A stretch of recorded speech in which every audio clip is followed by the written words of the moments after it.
In my last video, I shared a tip for first time managers, which is to consider their authority as a stockpile.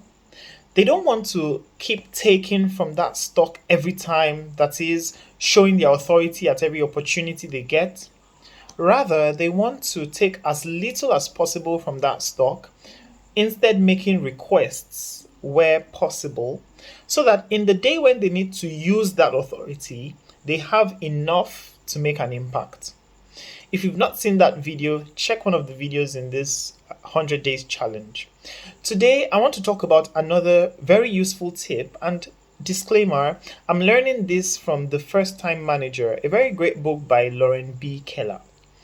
So today's tip is to have a personal touch within your first 60 days of assuming your position.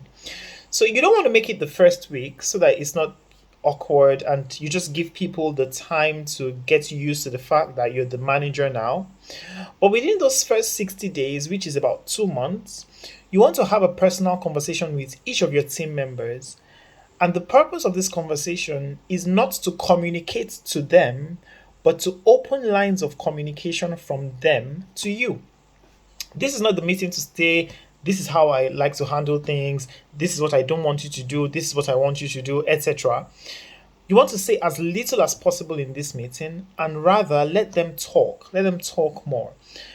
Try to keep the conversation focused on the job or in a more professional setting, because as a new manager it doesn't mean you can answer their personal problems, and you really don't want to get into that. Not because their personal problems are not important, sometimes they're even more important to be affecting them on the job, but you want to try to keep it as professional as possible so that you are listening to them and probably able to identify the places where you can help them the most.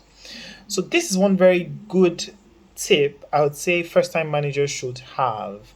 Try to open lines of communication between your people and yourself so that they can easily walk up to you next time to speak to you. Very useful tip. Thank you for watching today's video. I'll see you tomorrow.